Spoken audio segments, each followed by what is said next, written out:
हकीकत है, रियलिटी है। हमारे गुरुजी एक साधारण पुरुष नहीं है, ये साक्षात शिव भगवान है, देवों के देव महादेव है। मैंने अपनी आंखों से देखा है इनको शिव भगवान में। मैं आपको बहुत समरी के अंदर अपना सत्संग बता रहा हूँ। 1984 में मैंने हिंदुस्तान का पहला स्पीच दिल्ली में लॉन्च किया और उस समय मैं इस लाइन में नया था। कंप्रेसर्स की शॉर्टेज थी और मुझे डिफरेंट काइंड ऑफ कंप्रेसर चाहिए थे। मैं दरियागंज में एयर कंडीशनर रेफ्रिजरेशन के पार्ट्स की मार्केट है, वहाँ ढूंढ रहा था। तो फुटपाथ पे चल रहा था, दुकानें देखता हुआ कि जहाँ एसी रेफ्रिजरेटर हो तो लिखा हुआ हो वहाँ रुक जाओ। गुरुजी महाराज पीले रंग के चोगे में थे और मैंने इनको नहीं देखा, इन्होंने मेरे को आगे हाथ आगे किया, मैं इनके हाथ से टकराया। यकीन मैंने उनको बोला, बाबा जी बोलिए। कहने लगा, बेटा दोपहर का टाइम हो रहा है, मुझे भूख लग रही है, खाना खिला दे। मैंने इनसे ये बोला, बाबा जी पैसे नहीं दूंगा, भूख तो मुझे भी लग रही है, क्या खाओगे? कहना, बेटा मैं दाल रोटी खाऊंगा और कुछ नहीं। मैं कहा कि मैं भी दाल रोटी खाने वाला आदमी। वही नेताजी सुभाष मार्ग पे दरियागंज में मेन रोड पे शुद्ध शाकाहारी वैष्णव ढाबा है, वहाँ गुरुजी ने और मैंने बैठ के दाल रोटी खाई। मुझे बोले, बेटा तेरा कंप्रेसर लेने आए हैं। मैंने कहा हाँ। कहता है कहीं नहीं मिलेंगे बेटा, ऐसे उधर जा, दक्षिणी राय ठीक है, उसमें ऐसे ऐसे दुकान है और वो तेरे को इतना रेट बोलेगा तो उसको पैसे दिखा दियो और वो तेरे को ये रेट दे देगा। कहता जी मैं घबरा गया। मेरी जेब में उस समय 3.5 लाख रुपए कैश था। मैं कहा भैया आज ये मुझे कोई एडवर्टाइज करके ना कुछ पैसे ऐसे उड़ाएगा। तो एकदम गुरुजी बोले, नहीं बेटा मैं ऐसा नहीं हूँ, मुझे पता है तेरी जेब में पैसे हैं, तेरी मदद करने के लिए आया हूँ मैं, तुझे इसलिए बता रहा हूँ। अच्छा ही मदद करने आए हैं, चलो ये ठीक है। अच्छा एकदम गायब हो गए। पीले रंग का चोगा पहना हुआ था, राउंड नेक थी, बिल्कुल सेम। मैंने कोई ध्यान नहीं था उस समय इनका, मैंने पूछा नहीं आप कौन है, कहाँ से है, क्या है, कुछ जानने की इच्छा नहीं थी मेरे अंदर। अब काम हो गया, जो इन्होंने बताया वही काम हुआ। पूरी दरियागंज मार्केट गोरचा पिक्चर हॉल तक मैंने ढूंढ ली, कहीं मेरा काम नहीं हुआ। अल्टीमेटली दक्षिणी राय स्ट्रीट में मैं गया, वहाँ मेरा काम हुआ और उसी दुकानदार के साथ काम हुआ। उसने वही रेट बोला, मैंने उसको नोट दिखाया तो वही रेट दे दिया जो गुरुजी महाराज ने बोले थे। वो मई का महीना 1984। उसके बाद लाइफ में आगे बढ़ते चले गए। 15 मई 2011 को पहली बार गुरुजी के बड़े मंदिर गया। मैं, मेरी आंटी की सहेली और उनके हस्बैंड, हम 4 जने गुरुजी के मंदिर पहली बार गए। जब सत्संग हॉल में नंबर आया, मैं बैठा तो गुरुजी का स्वरूप देखा। मैंने इनको तो कहीं देखा हुआ लग रहा है। रिकलेक्ट करने की कोशिश कर रहा था कि कौन है, तो रिकलेक्ट नहीं कर पा रहा था। तभी इनकी आवाज सुनाई दी कान में, ओ दरियागंज वाले बाबा जी कंप्रेसर। मैं कहा है दरियागंज वाले बाबा जी कंप्रेसर?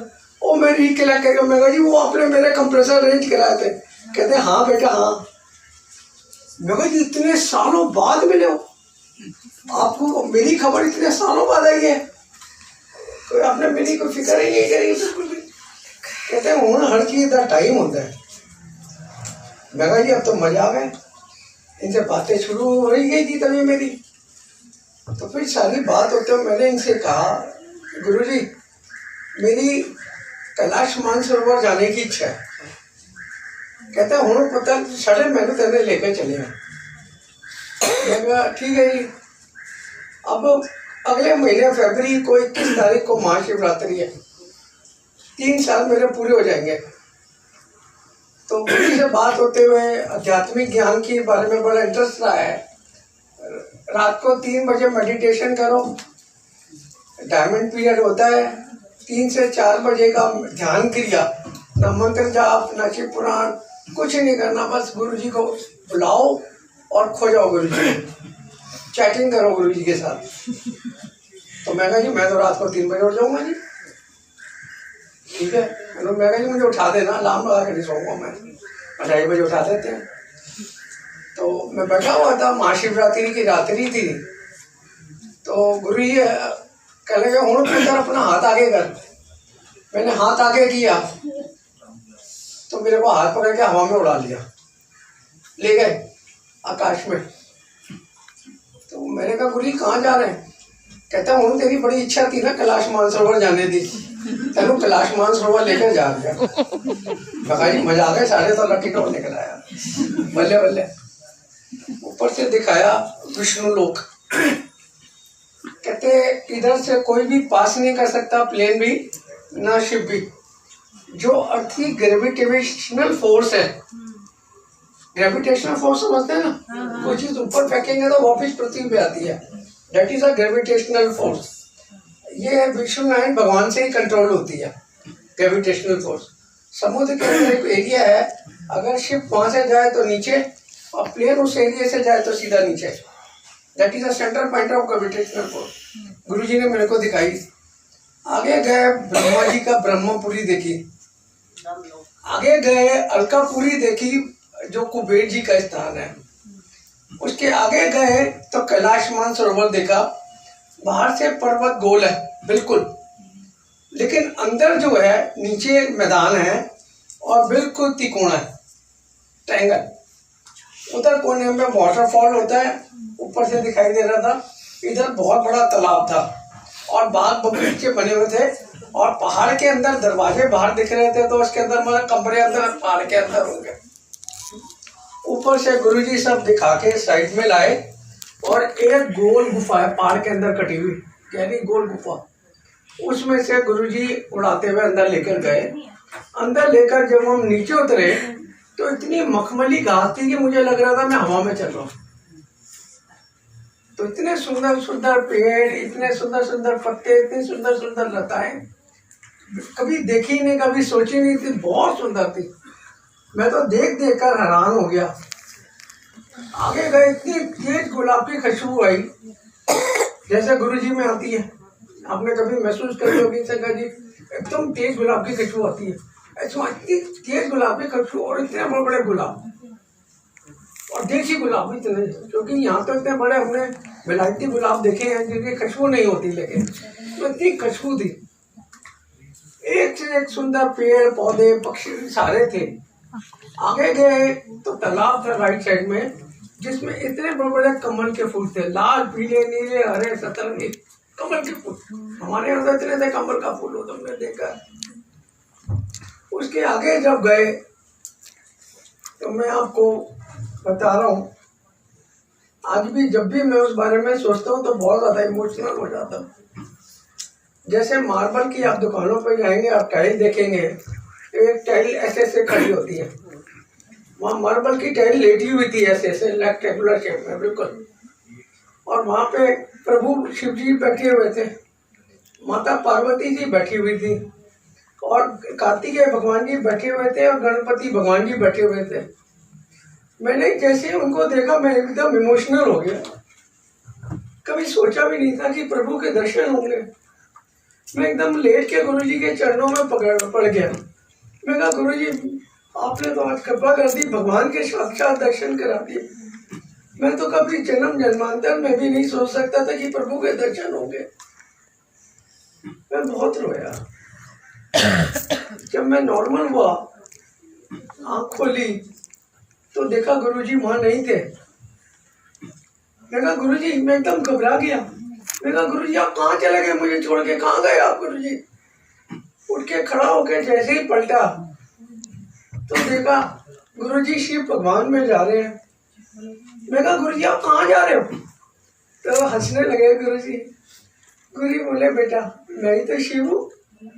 मैं कहा गुरुजी आप ही शिव है? कहने और क्या, मैं ही तो शिव हूँ। मैं आपको बता नहीं सकता। मैं एकदम दौड़ के गया शिव जी के पास में और मैंने उनके चरण कमल पकड़ लिए और खूब रोया। मैं कभी सोच भी नहीं सकता था कि प्रभु हमें गुरु रूप में ऐसे साक्षात शंकर भगवान जी मिल जाएंगे। फिर इन्होंने मुझे उठाया, अपने गले लगाया, मैं इनके गले से चिपट गया। मैं कहा आज प्रभु नहीं छोड़ूंगा आपको, आज तो मेरी मनोकामना पूरी हो गई प्रभु, आपके साक्षात दर्शन हो गए, अब मैं नहीं कभी नहीं छोड़ूंगा आपको। और मैंने इनको नहीं छोड़ा, इन्होंने मुझे बार बार कहा बेटा मुझे छोड़, मैंने इनको बिल्कुल कस के पकड़ लिया था। फिर इन्होंने मुझे समझाया, मैंने कहा गुरुजी आप एक बात बताइए, जिसको परमपिता परमात्मा मिल जाए उसको क्या संसार में कुछ इच्छा होगी? तो गुरुजी बोले बेटा तेरी इच्छा थी कैलाश मानसरोवर देखने की, तो मैं तेरे को ले आया, तेरे को दिखा दिया। तो मैंने कहा गुरुजी वो तो बात ठीक है, आपने मुझे दिखा दिया, लेकिन आप बताइए कि यहाँ आने के बाद कभी किसी का मन करेगा वापस पृथ्वी पे जाने का? मैं कहा कभी भी नहीं करेगा। जिसको साक्षात भगवान मिल जाए उसके लिए पृथ्वी में क्या है, कुछ भी नहीं है। तो गुरुजी बोले बेटा तू पृथ्वी पे जा, वहाँ अभी ट्रेनिंग ले, मैं तेरे को ट्रेन करूँगा और ट्रेन करके फिर तू हमेशा के लिए यहाँ आ जाइयो, मैं तुझे खुद लेने आऊँगा। मैं कहा गुरुजी आपको पता है संसार मोह माया के बंधन में बंधा हुआ है, कब की जीव से ना चाहते हुए भी कोई पाप कर्म हो जाए तो उसका भुगतान भुगतना पड़ेगा। क्योंकि आप तो कहती हो ना कि जब हम गुरुजी से जुड़े हमने तब तक जितने पाप कर्म करे हैं गुरुजी 80% काट देते हैं, लेकिन गुरुजी से जुड़ने के बाद जो हम पाप कर्म करते हैं वो गुरुजी नहीं काटते, वो हमें भुगतने पड़ेंगे। तो गुरुजी बोले बेटा मैं तेरे साथ हूँ, तू चिंता मत कर, मैं तेरे को कीचड़ से बचा के रखूँगा, मोह माया से बचा के रखूँगा, तेरे को भी ट्रेन कर रहा हूँ यहाँ रहने के लायक कैलाश मानसरोवर पे शिव धाम में। अब गुरुजी के हुक्म के आगे हमारी क्या चलनी, हम क्या, हमारी क्या औकात है कि हम गुरुजी की बात को क्रॉस कर जाएं। लेकिन आज भी मैं गुरुजी से यही कहता हूँ कि गुरुजी आप जैसा चाहते हो जैसा करते हो मैं वैसे ही करता हूँ, लेकिन मैं ये दूरी ख़त्म कर देना चाहता हूँ। क्योंकि जब मेरे को आपका ध्यान आता है तो मैं आपको अपने पास महसूस करता हूँ, आपसे बात करता हूँ, सब कुछ ठीक है, लेकिन जब आप मुझे किसी और काम में लगा देते हो तो मैं आपको उस टाइम उस पीरियड के लिए भूल जाता हूँ, तो मैं आपसे उस टाइम में दूरी महसूस करता हूँ। जय गुरु जी। जय गुरु जी।